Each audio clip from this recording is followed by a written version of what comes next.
Hello बच्चों, welcome to our YouTube channel Nucleon. Friends, myself Professor Chaitanya Dadgade and I'm teaching here from last 15 years and more. So friends, I have lots of experience and I am giving here right knowledge about the biology. Friends, I welcome you all first of all, and I also request you if you like my video, please subscribe and like this video. Friends, today we are going to learn about a very simple and short about the mitochondria. So friends, here the diagram that indicates a mitochondria. So this mitochondria is very well known for all mitochondria and it's a cell organelle. First of all, it is a cell organelle. In this side, I am writing all detail about this mitochondria. This is the cell organelle, right? Second thing is actually what is mitochondria? What mitochondria do in our body? So friends, mitochondria हमारी cell के अंदर क्या करता है और हमारे cell में उसका रोल क्या होता है, और सभी को पता है mitochondria is the power house of cell. इसे क्या कहते हैं बेटा? Power house of cell. ये एक पावर हाउस है सेल की. Why called as power house of cell? The power house का मतलब होता है फ्रेंड्स पावर हाउस जो पावर जनरेट करता है. जैसे कि as you know that electricity generate करना, राइट?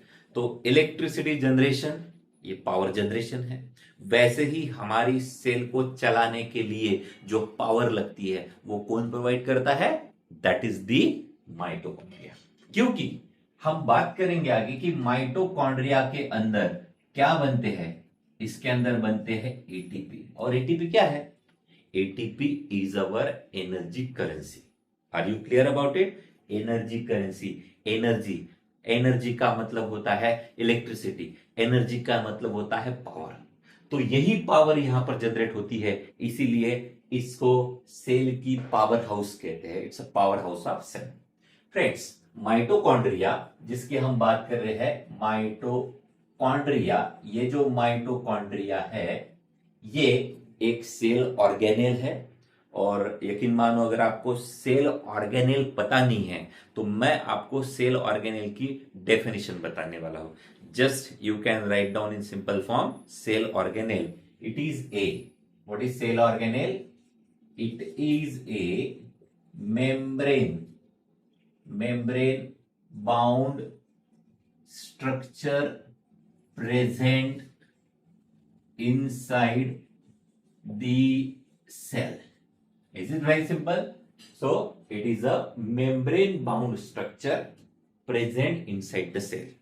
सेल के अंदर कोई एक ऐसा मेम्ब्रेन से बना हुआ स्ट्रक्चर है. मैं इसे यहां पर बता रहा हूं. ये मान लो हमारी सेल है, ये सेल की प्लाज्मा मेम्ब्रेन है, और इस सेल के अंदर कोई तो भी ऐसा कुछ है. जैसे कि यहां पर मैं बता रहा हूं माइटोकॉन्ड्रिया, ये इसकी मेम्ब्रेन है. This is the membrane of mitochondria, और ये मेम्ब्रेन से ऐसा कुछ बना हुआ है.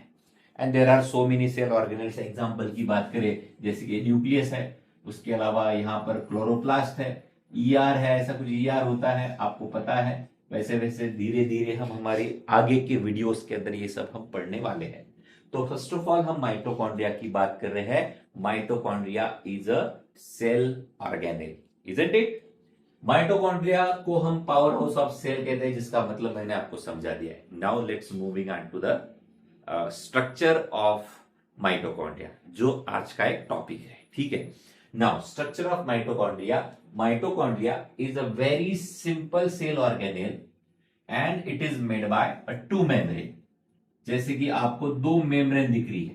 पहली बात मैं यहां पर बताना चाहूंगा आपको कि mitochondria is a double membrane bound cell organelle. कितने मेम्ब्रेन से बना है? दो मेम्ब्रेन से. ये पहली वाली इसको आप कहेंगे आउटर मेम्ब्रेन, ये दूसरी वाली इसको आप कहेंगे इनर मेम्ब्रेन. दोनों की अलग अलग कहानी छोटी सी मैं शॉर्ट में बताने जा रहा हूं. यहां पर सबसे पहले हम यहां पर आउटर मेम्ब्रेन की बात करेंगे जो बाहर से है. Outer membrane. दूसरी बात यह है कि ये परमिएबल होती है।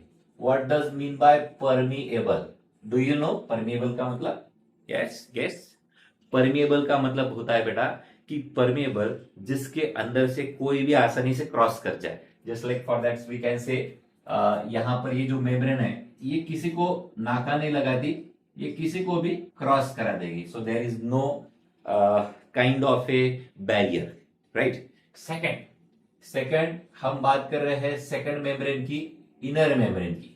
इनर मेम्ब्रेन कैसी है? It is semi permeable. It is a semi permeable. और सेमी परमिएबल का मतलब होता है it is permeable to some molecule and is impermeable to some molecule. मतलब कुछ अंदर आ सकते हैं, कुछ अंदर नहीं आ सकते। So that is mean by the semi permeable. और आउटर मेम्ब्रेन परमिएबल क्यों है? तो क्योंकि हम बात करते हैं इसके ऊपर एक छोटा सा प्रोटीन होता है जिसका नाम है पोरीन प्रोटीन, जो कि किसी को भी क्रॉस करा देता है। इनर मेम्ब्रेन हो गई। अब बात करते हैं इन दोनों के बीच में, यहां पर एक स्पेस है बेटा, ये दो मेम्ब्रेन के बीच में यहां पर एक स्पेस है। इस स्पेस को हम क्या कहेंगे? इस स्पेस को कहते हैं the space is called as intermembranous space. जैसे आपको पता है, अब इंटर का मतलब क्या होता है? दो के बीच वाला, isn't it?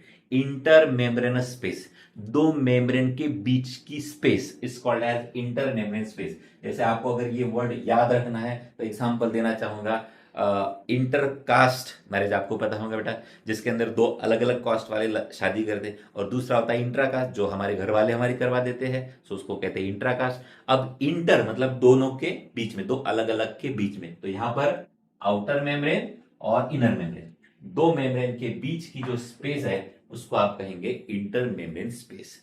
Now let's move to the third part, is the inner part of the mitochondria is called as the matrix.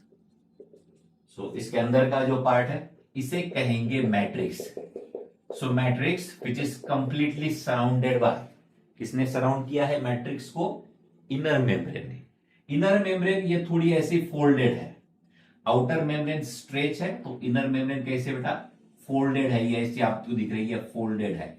So folded upon itself. अब ये ऐसा फोल्डेड स्ट्रक्चर क्यों फॉर्म हुआ है? क्योंकि देखिए ना, सिंपल सी बात है, आउटर मेम्ब्रेन मान लो लिमिटेड है और इनर मेम्ब्रेन आउटर मेम्ब्रेन से बड़ी है, तो बड़ी वाली ऐसे तो एकदम से नहीं रखेंगे, कहीं तो भी उसको ऐसे फोल्ड करना ही होगा ताकि उसका सरफेस एरिया या फिर उसकी जो लेंथ है वो ठीक से रखने के लिए, एडजस्ट करने के लिए वो ऐसा उसको करना पड़ेगा। इसीलिए ये वाली मेम्ब्रेन फोल्डेड होती है। And that to form a finger like projection. ये जब इनर मेम्ब्रेन फोल्ड होती है तो इसको यहां पर कहा जाता है क्रिस्टी। इसे क्या कहते हैं? क्रिस्टी कहते हैं। This is called as cristae. Now आते हैं मैट्रिक्स के ऊपर। सो मैट्रिक्स जो है ये अंदर का पार्ट है जिसको इनर मेम्ब्रेन ने क्या किया है? इनर मेम्ब्रेन ने सराउंड करके रखा है। देन हम बात करते हैं इस मैट्रिक्स के अंदर क्या क्या होता है। मैट्रिक्स के अंदर अब दूसरी बात यह है कि माइटोकॉन्ड्रिया जो है इसे सेमी ऑटोनॉमस सेल ऑर्गेनेल कहते हैं। Semi autonomous organelle. Why called as semi autonomous? अगर देखिए, ऑटोनॉमस मतलब जब अगर मान लो कोई खुद का काम पूरी तरह से खुद करे तो उसे कहेंगे ऑटोनॉमस, और जो पूरी तरीके से दूसरी के ऊपर डिपेंड रहे उसको नॉन ऑटोनॉमस कहेंगे। और तीसरा कोई बीच वाला होता है जो आधा काम खुद का खुद करता है और आधा काम दूसरों के ऊपर डिपेंड रहता है, तो उसे कहेंगे हम semi autonomous. Let's see, the mitochondria is semi autonomous organelle. Why semi autonomous? क्योंकि इसके पास इसका खुद का डीएनए होता है जो कि एक बैक्टीरिया के जैसा होता है, बैक्टीरिया लाइक डीएनए होता है, बैक्टीरिया के जैसा डीएनए होता है। और ये जो डीएनए है उसका इस्तेमाल कुछ प्रोटीन्स बनाने के लिए इस्तेमाल करता है। इसका मतलब कुछ प्रोटीन माइटोकॉन्ड्रिया खुद बनाएगा, लेकिन कुछ प्रोटीन जो है ये माइटोकॉन्ड्रिया खुद नहीं बनाता। तो हमारे सेल के अंदर जो न्यूक्लियस होता है, इस न्यूक्लियस से वह इंपोर्ट कराता है। So that's why we called it as a semi-autonomous cell organelle. तो माइटोकॉन्ड्रिया बना एक semi autonomous cell organelle, right. Now इस डीएनए के अलावा क्या क्या होता है इसके पास में राइबोसोम मिलेगा। क्या मिलेगा बेटा? इसका खुद का राइबोसोम है, ऐसा राइबोसोम बता रहा हूं मैं, ये राइबोसोम है, और इसके अंदर ऐसा सर्कुलर डबल स्ट्रैंडेड डीएनए है। तीसरी बात, इसके अंदर इसके खुद के कई सारे प्रोटीन्स होते हैं, उसके अलावा एंजाइम्स होते हैं, और क्या क्या होता है, तो इसके पास में डीएनए है, राइबोसोम्स है, बाकी कोई सेल ऑर्गेनेल इसके अंदर नहीं होते हैं। इसके अंदर राइबोसोम, डीएनए, आरएनए है, इसका आरएनए भी है कुछ, तो ऐसे कुछ चीजें इसके अंदर पाई जाती है, right. And one more important thing is that regarding the mitochondria having a very important enzyme that is called as ATP synthase. The name of enzyme is ATP synthase. What does ATP synthase do and where is located? ATP synthase नाम का जो enzyme है वो locate होता है inner membrane के ऊपर। It is present on inner mitochondrial membrane, मतलब ये वाली जो इनर माइटोकॉन्ड्रियल मेम्ब्रेन है इसके ऊपर मौजूद होता है। What is the function of ATP synthase? यही वो एंजाइम है जिसके कारण माइटोकॉन्ड्रिया क्या बनाता है? एटीपी बनाता है। बट एटीपी बनाने के लिए हाइड्रोजन्स लगते हैं। बगैर हाइड्रोजन के एटीपी नहीं बनेंगे। तो ये जो हाइड्रोजन है ये आएगा कहां से? तो मैं उसके लिए बताना चाहूंगा कि ये हाइड्रोजन लाने के लिए, ये जो हाइड्रोजन है इसको लाने के लिए, इसको जमा करने के लिए, इसको इसका कॉन्सेंट्रेशन बनाने के लिए, ग्रेडियंट बनाने के लिए, यहां पर इसके साथ में कपल्ड में एक ट्रांसपोर्ट सिस्टम होती है जिसको हम कहते हैं इलेक्ट्रॉन ट्रांसपोर्ट सिस्टम, जो भी इसी इनर माइटोकॉन्ड्रियल मेम्ब्रेन के ऊपर होती है। तो यहां पर मैं बता चाहूंगा कि इनर माइटोकॉन्ड्रियल मेम्ब्रेन जो है इसके ऊपर क्या मौजूद है बेटा? इसके ऊपर इलेक्ट्रॉन ट्रांसपोर्ट सिस्टम है, साथ में इसी के ऊपर क्या है?